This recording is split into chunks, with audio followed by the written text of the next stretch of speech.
De Nederlandse landbouw staat voor veel vraagstukken. Klimaatdoelen halen, stikstofuitstoot verminderen, de wet dieren naleven, voldoen aan de kaderrichtlijn water, helpen bij biodiversiteitsherstel. Zou het überhaupt mogelijk zijn om al deze doelen te verenigen en ook nog genoeg gezond voedsel te produceren? Dat kan, maar laten we eerst eens kijken waarom verandering nodig is. We beginnen met de feiten. Hoe ziet het landgebruik in Nederland er nu uit? Nederland is een waterland. 10% is water. 14% is de bebouwde omgeving, inclusief huizen, wegen en bedrijventerreinen. 13% is natuur, zoals bos- en duingebieden. En dan heb je nog 3% recreatieterrein, zoals sportvelden, parken en campings. Meer dan de helft van Nederland is in gebruik voor de landbouw. Dat is niet zo raar. Voedsel is nou eenmaal belangrijk en we zijn met veel mensen. 11% is de ruimte voor stallen, erven, tuinen en landweggetjes. 49% van Nederland wordt daadwerkelijk verbouwd door boeren. Als we deze ruimte in 100 stukjes verdelen, dan ziet dat er zo uit. Eerst is er de akkerbouw. 9% van het land wordt gebruikt voor aardappels. Dan volgen suikerbieten met 5% en 2% voor granen voor mensen. Op 6% van het land worden groente en fruit geteeld. 2% is in gebruik voor de bolle- en sierteelt. 1% is de glastuinbouw. En 2% is voor de teelt van bomen en overige gewassen, zoals handelsgewassen en gewassen voor de bouw. De rest van het land wordt gebruikt voor de productie van veevoer. Dit bestaat in hoofdzaak uit gras, 54%, en snijmais, granen en voederbieten, 19%. In totaal wordt dus circa 73% van de Nederlandse landbouwgrond gebruikt voor veevoer. We zijn dan ook het veedichtste land van Europa, met 83 miljoen kippen, 10,7 miljoen varkens en 3,8 miljoen runderen. Al deze dieren moeten eten.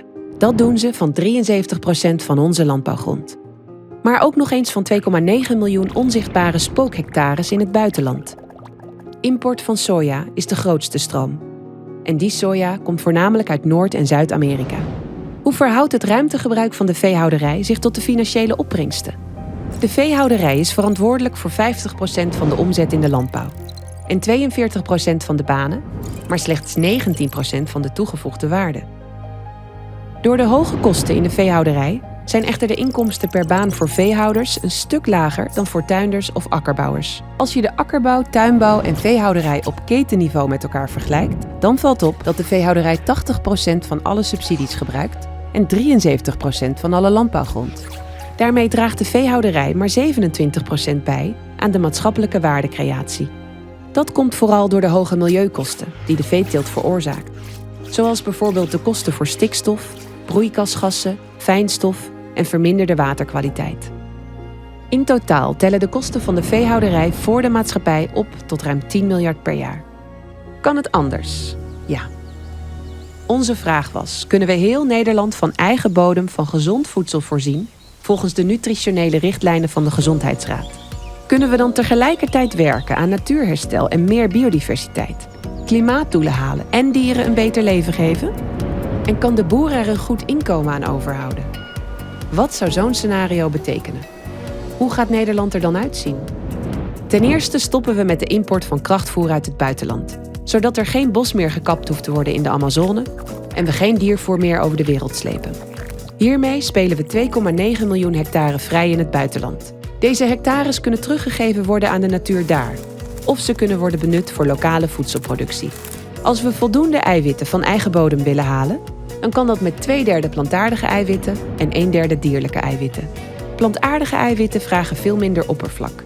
We houden minder dieren, maar nog steeds 21 miljoen kippen, 1,2 miljoen koeien en 2,1 miljoen varkens. De dieren geven we een goed leven met buitenlucht. Het aantal hectares waar we veevoer verbouwen wordt dus kleiner. We houden vooral granen over, die ook belangrijk zijn als rustgewas. Er blijft veel grasland, mooie kruidenrijke weilanden. Op 11% van dit grasland planten we notenbomen voor eiwitconsumptie. Dit worden bomenrijke weilanden waar vee kan grazen. Ook planten we veel notenbomen en struiken rondom akkers en weilanden. We gaan ook veel meer peulen en bonen telen.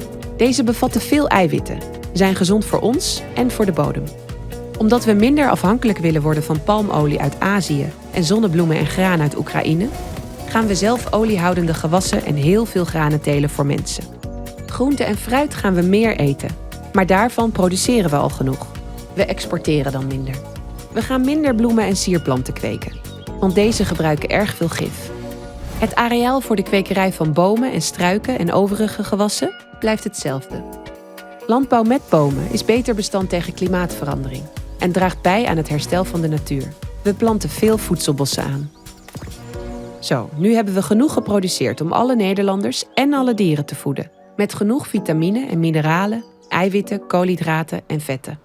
We hebben alle buitenlandse hectares weggespeeld en Nederland mooier gemaakt. We hebben namelijk ook het waterpeil in het veengebied verhoogd om meer CO2 vast te houden en 1/3 van het veen wordt natte natuur. Er is in de berekeningen ook rekening gehouden met maatregelen die goed zijn voor de biodiversiteit. Zo laten we de bodem zoveel mogelijk met rust, gebruiken we nauwelijks nog gif en kunstmest en is er ruimte voor natuurlijke plaagbestrijding met behulp van strokenteelt, bloemrijke akkerranden, heggen en hagen.